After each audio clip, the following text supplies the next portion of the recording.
¿Qué tal, amigos?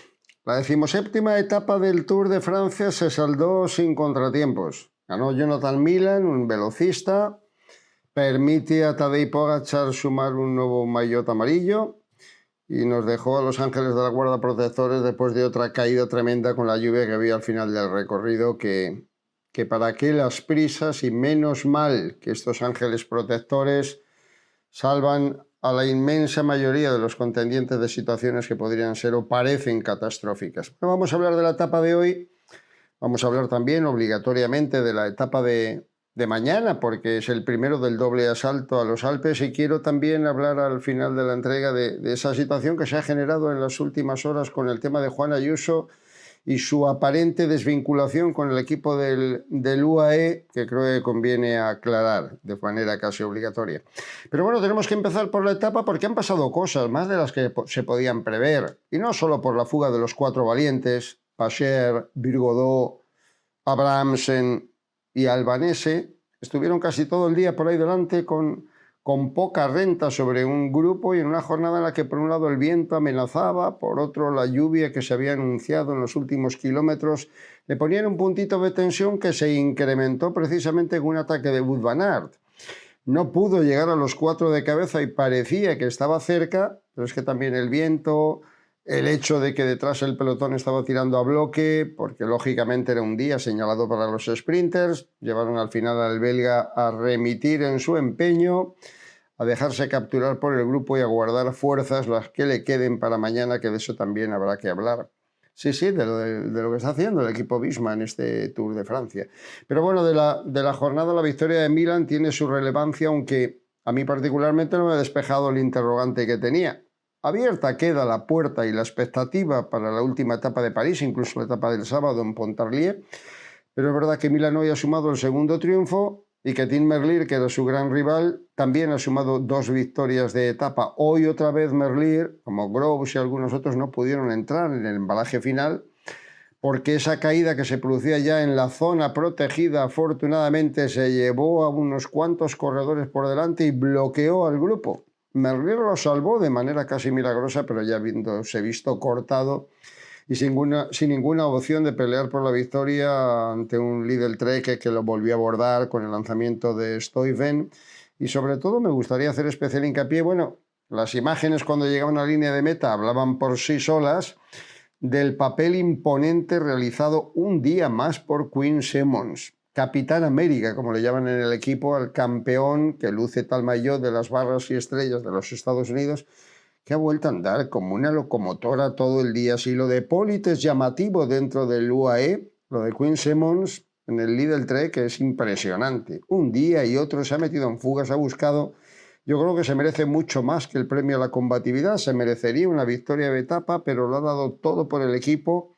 Ha hecho una exhibición portentosa durante casi toda la etapa y al final esa imagen, digo, reflejaba, ¿no?, los dos compañeros de equipo, Thibaut Ness y Tom Scuggins, que le señalaban a él cuando entraba en meta como principal responsable de la victoria de su compañero de equipo Jonathan Milan. 35 victorias ya para el Lidl Trek. También hay que significarlo porque hablamos mucho de los 66 triunfos de UAE, que es un equipo superlativo, pero en alguna ocasión lo he dicho, Lidl Trek es una de las formaciones mejor montadas y a falta todavía de un líder más sólido para las grandes vueltas. Tienen a Ciccone y a Esquilmos, que lo pueden hacer bien, pero es un equipo muy versátil, capaz de ganar con mucha gente, con corredores para todo tipo de recorridos y que haya vuelto a conseguir la victoria. Digo que me queda un poco la duda de quién es el mejor velocista, porque es verdad que Tim Merlier ha ganado 2 jornadas, y en una de ellas le ganó precisamente a Jonathan Milan, pero es cierto que el gigante italiano ha ganado 2 volatas en las que no estaba Tim Merlier. En las 2 ocasiones se vio cortado y no ha podido disputar, así que nos hemos quedado con las ganas de ver el duelo entre quienes, en ausencia de Philipsen, tengámosle también en el recuerdo, pasan por ser los 2 mejores velocistas de este Tour de Francia. Así que chapó para el equipo del Lidl Trek, 24 victorias ya para Jonathan Milan, después de los triunfos, 3 triunfos de etapa el año pasado en el Giro, viene de ganar en Dauphiné, ha vuelto a ganar hoy la segunda etapa del Tour. Yo creo que a sus 24 años ya ha demostrado que tiene un lugar entre los 3 más grandes de los velocistas del pelotón actual. Y bueno, pues hay que centrarse fundamentalmente en la etapa de mañana. Es la primera de las dos etapas alpinas, ahí veis el recorrido, verdaderamente imponente, ¿no? 5.450 metros de desnivel con el ascenso primero al Glandón, 21 kilómetros de subida, luego a la Madeleine, 19 kilómetros de subida y por fin a Courchevel, que son 26 kilómetros de subida con pendientes durísimas y que además es el souvenir Henri Desgrange. Aclararé un punto porque en alguna ocasión lo habéis preguntado. El souvenir al fundador del Tour de Francia está en el Galibier. Ahí es donde hay, de hecho, una figura conmemorativa de Desgrange en la que recuerda al fundador porque es el techo más alto de toda esta zona. Cuando no está el Galibier en el recorrido, se acude al puerto más alto. Y el puerto más alto, en este caso concreto, es La Loze, con casi 2.400 metros de desnivel y con una historia que habría que remontar a los aficionados colombianos, les seguro que se les acerca, ¿no? El triunfo magnífico de Miguel Ángel López, qué pena de ciclista con lo lejos que tenía que haber llegado, qué pena de circunstancias que vinieron a acabar su carrera mucho antes de lo previsto. Bueno, pues en aquella edición era una de las últimas etapas del Tour del 2020, de eso se acuerda menos gente. Fue cuando Roglic le dio el golpe a Pogačar que parecía inclinar definitivamente la victoria del Tour a favor del veterano corredor esloveno y ante el naciente príncipe, ¿no? Bueno, se fue a 57 segundos después de aquella etapa y con aquellos 57 segundos que parecían darle ya el Tour a Primo Roglic, se disputó la celebérrima etapa de la Planche de Bellefilles, la cronoescalada en la que, contra pronóstico, Tadej Pogačar recuperaba todo ese tiempo y se proclamaba vencedor. Claro, estamos siempre centrando un poco el Tour en los 4 últimos años de la batalla entre Vingegaard y Pogačar, pero a la hora de la verdad hay que recordar que Pogačar irrumpió en aquel Tour del 2020 cuando era Primo Roglic, su compatriota, el que estaba a punto de ganarle, y dio un sorpaso, yo creo que casi tan imponente como aquel famoso de Lemon a Fignon en los Campos Elíseos de París. Bueno, ¿qué es lo que nos puede deparar la jornada? Pues nos puede deparar muchas cosas. Muchas cosas fundamentalmente porque el Tour no está jugado. Una cosa son los pronósticos y es perfectamente válido, ¿no? Todos van a apuntar en dirección a Tadej Pogačar y esos 4 minutos de diferencia que tiene la clasificación general creo que son argumentos sobrados como para pensar que son muy pocas las opciones, pero hay carrera. Y cuando en el ciclismo hay carrera, pues hoy hemos tenido ese recordatorio, ¿no? Sí, una jornada más o menos intrascendente, pero una caída en los últimos instantes, caída en el seno del pelotón, que te puede dejar fuera de combate. Ahí llegaron los pobres Guillermey y Berthe, el francés, tocaditos, vamos a ver si pueden salir mañana. Pero ese, no hablo obviamente en la etapa de mañana con 3 portacos y con 5.500 metros de nivel de desgracias y de situaciones, pero también hay que contemplarlas. Hay que contemplar el riesgo de las bajadas, que tenemos muchas bajadas. Cuando hay muchos kilómetros de subida, muchos desniveles, porque también hay muchos kilómetros de bajada. Y después está la actitud del equipo de Visma, que lo tiene que jugar toda una carta. Vale, ya sé, y lo estaréis pensando como yo, que por mucho deseo y mucha necesidad que tenga, a la hora de la verdad, Pogačar se ha mostrado indestructible y es el súper favorito. Sí, y es verdad también otro detalle que hoy me venía un poco a colación y al recuerdo, y es que Visma no está corriendo como tiene que correr un equipo homogéneo al servicio por completo de un líder. Lo está haciendo el equipo de UAE y lo está haciendo de maravilla. Y ahí vienen un poco a colación las reflexiones que hizo en su momento la esposa de Vingegaard, Trine, diciendo que no todo el equipo corría con un único objetivo de apoyar a Jonas. Bueno, la explicación era razonable. No puedes tener en tu equipo a Van der Poel y decirle que no, que su trabajo en el Tour es estar permanentemente al servicio de Jonas Vingegaard. Pero es verdad que es un condicionante. Y después ha habido actitudes en carrera que, bueno, se pueden entender o disculpar en tanto en cuanto ves desde el primer momento, a raíz de la crono, que Pogačar es superior a Vingegaard. Bueno, yo entiendo que dentro del equipo, del staff, dijeran, oye, si tenemos alguna oportunidad de ganar alguna etapa, no nos vamos a conformar con ser segundos simplemente en el Tour, que nos va a saber a poco. Pero eso, siendo comprensible, encierra también la reflexión obligada de que Visma no corre con el único objetivo de proteger y de ayudar a Vingegaard. Lo vimos 2 días después cuando Simon Yates ganaba la etapa de montaña. Allá se fue en una fuga para terminar arrancando al final e imponiéndose en el Mondo E. Bueno, cuando tienes a un corredor como Simon Yates, lo normal es tenerle ahí permanentemente, guardarle todas las energías posibles. Es un ganador del Giro de Italia para hacer su gran papel en la alta montaña y no lo ha hecho. Y cuando ves hoy a Van Aert, sí, un poco la desesperada si quieres. Bueno, si quieres no, eso es un agravante. Una cosa es que busque una victoria de etapa en un momento en el que le pueda resultar propicio. Eso ocurrió con Bellens, estaba en una fuga delantera y aprovechó, pero estaba allí como hombre integrante, no con la aspiración de... Simon Yates sí fue aquella fuga con la aspiración de ganar la etapa, hizo el esfuerzo final de llegar en solitario. Y además, en el caso de UAE, tampoco es comparable, ¿no? Porque UAE tiene ese privilegio de ver cómo Pogačar le saca 4 minutos a Vingegaard y se puede permitir esa veleidad, por decirlo poéticamente, mientras que Visma, si tiene el objetivo de revertir esa situación, lo que tiene que hacer es poner toda la artillería. Cuando ves hoy atacar a 40 kilómetros de meta a Van Aert y hacer un esfuerzo que debería de guardar para mañana, independientemente de que mañana, porque después es un corredor que también se entrega, independientemente de que lo haga, ha gastado fuerzas de manera innecesaria.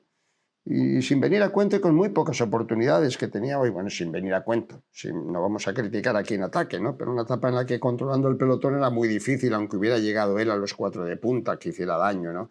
Todo eso te deja un poco la duda, o a mí particularmente me deja la duda, no ya del duelo Pogačar-Vingegaard, que mano a mano, bueno, vamos a suponer que Vingegaard está ya y va a llegar, no sé si un poquito mejor, pero esa actitud conservadora de Pogačar puede llegar a pensarlo, ¿no? Por otra parte, mi reflexión es bastante clara, ¿no? Creo que Pogačar no tiene nada que arriesgar y por lo tanto con ir a rueda de Vingegaard le vale. Eso no quiere decir o no da a entender que Pogačar no esté sobrado. Se pueden hacer interpretaciones y es inevitable, yo también las hago.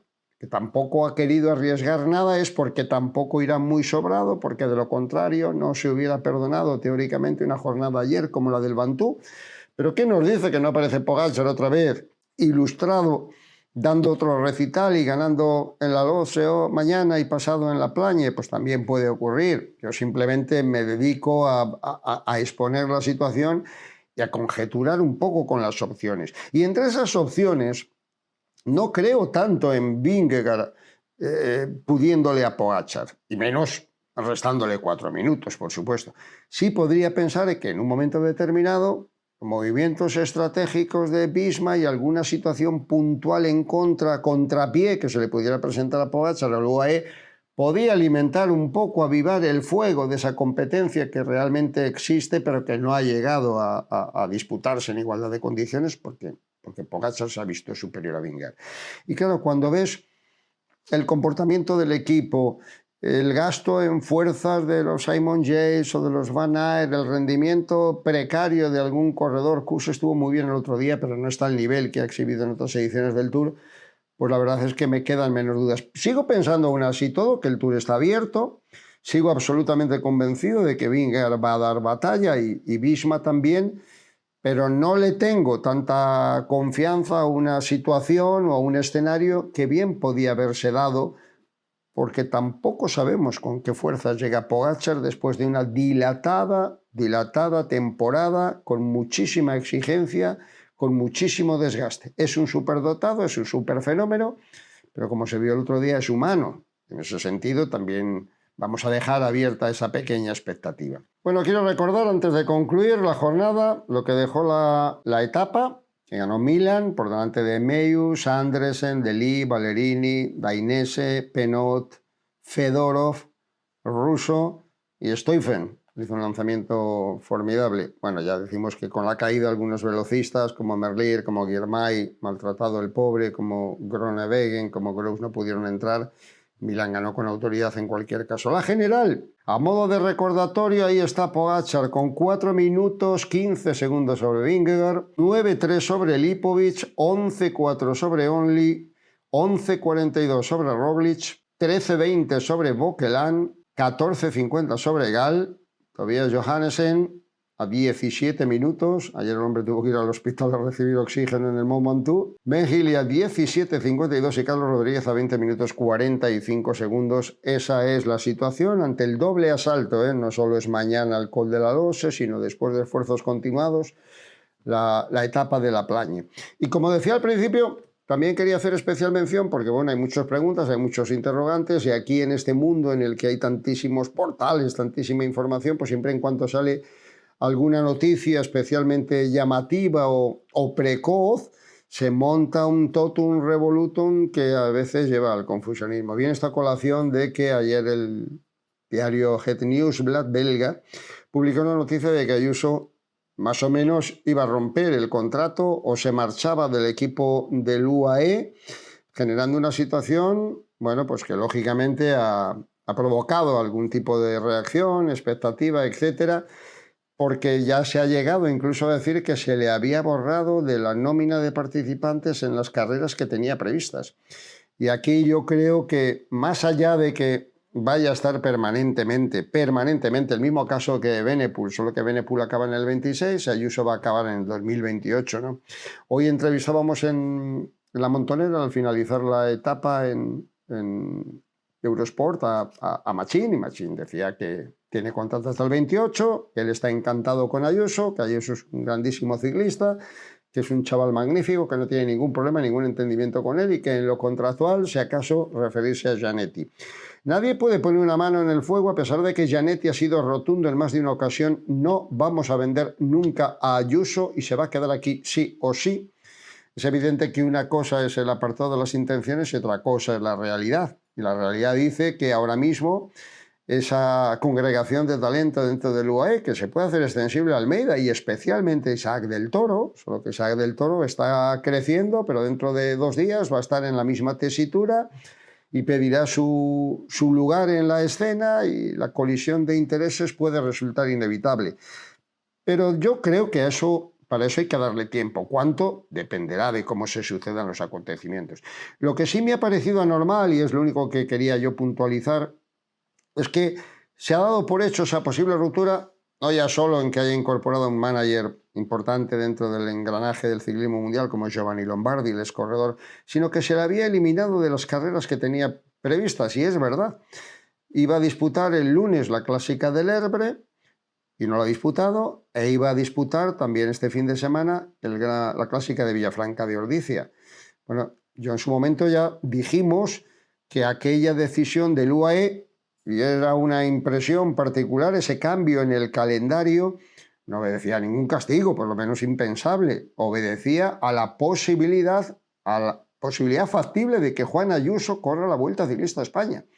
No figuraba en ese planteamiento en ningún momento, pero las últimas declaraciones de Pogačar, pues a mi modo de ver al menos, creo que han abierto esa expectativa. Se están dando 2 circunstancias. A ver, lo comenté en su día, ¿no? Ya me duele que Pogačar no estuviera en la Vuelta Ciclista a España, pero lo dije que en su momento cuando dijo públicamente Gianetti que Pogačar iba a correr la Vuelta, lo oficializó la intención que desde el principio tenía el corredor y el equipo. Al día siguiente Pogačar, preguntado al respecto, dijo: tengo que esperar a que termine el Tour de Francia porque no estoy tan seguro de que pueda aguantar otras 3 semanas fuera de casa. A mí eso me parece una declaración de intenciones flagrante, la verdad. Me parece una declaración de intenciones porque lo normal es que diga, bueno, vamos a ver, cuando acabe el Tour decidiré. Pero aquella coletilla de... Eso ya me imagino que es un tema hablado o previsto. Entonces ya no depende tanto de cómo acabas el Tour, de bien o de mal, que teóricamente lo va a ganar, sino de tu motivación para extender más de la cuenta, alargar tal vez en exceso una temporada cargadísima que empezó en el mes de marzo, estaba ya disputando ganando la Strade Bianche, y a partir de ahí una tensión enorme de acontecimientos con todas las clásicas, etcétera, que llega a su punto culminante en el Tour, que normalmente debería tener el foco siguiente al final de temporada, pues en el Campeonato del Mundo, obviamente, para defender el título y luego ya su clásica de Lombardía, ¿no? Bueno, esa situación ha dado a entender que dentro del equipo del UAE tienen prevista la sustitución, en el caso de que así sea, de Pogačar por Juan Ayuso. Así entiendo yo el cambio de calendario. Ahora, si alguien ha entendido que ese cambio de calendario, esa supresión en el roster de la clásica del Herbe y de Villafranca de Ayuso, corresponde a una especie de castigo porque le han puesto la cruz, porque quiere romper el contrato y cosas por el estilo, pues bueno, a mí me parece que no es esa la situación, o que es bastante más sencillo que eso. Independientemente, repito, de que luego más adelante, incluso si ocurre eso, si Pogačar no viene a la vuelta y viene Ayuso, pues habrá que ver cómo se desenvuelve con Almeida. Del Toro no va a hacer 2 vueltas con 21 años. ¿Cuál es el rendimiento de Ayuso en la vuelta? Yo me imagino que terminado septiembre, pues a lo mejor hay que plantear ahí un escenario de si hay una ruptura total, de si hay un desengaño, al contrario, de si hay un crecimiento que lleve a UAE a decir cómo vamos a dejar marchar a este corredor. Bueno, conjeturar, pero en este caso concreto creo que era obligado puntualizar que en principio no parece ni mucho menos, es buscarle demasiado morbo a la historia, pensar que UAE ha roto, y ahí las declaraciones hoy de Machín diciendo que estaban encantado con Ayuso y que además es un poco un corredor forjado y criado a sus pechos y que por lo tanto le sigue teniendo una fina confianza. Que el día de mañana Ayuso y su equipo deciden que, y como puede pasar con Almeida, como puede pasar con Del Toro, que vale, hay un tiempo en el que se puede vivir y bien, muy bien, bajo el paraguas protector de Pogačar. Pogačar es el Tour, a nosotros nos queda el resto de calendario, Giro, Vuelta incluidos, etcétera, para alcanzar ese protagonismo que ya ha alcanzado Ayuso, que ha alcanzado en parte Del Toro ya con ese segundo puesto y su brillante actuación, que puede alcanzar Almeida porque también ha estado el año pasado cuarto en el Tour de Francia, pero bueno, todos tienen contrato largo con UAE y manejar esa situación fácil no va a ser, pero tampoco creo que sea una situación inmediata de solucionar, sino más bien de analizar fundamentalmente cuando termine esa temporada. Y esto es todo, que mañana estamos ahí otra vez, etapa reina de los Alpes, gran espectáculo y a gozar, que de eso se trata. Gracias amigos por acompañarnos.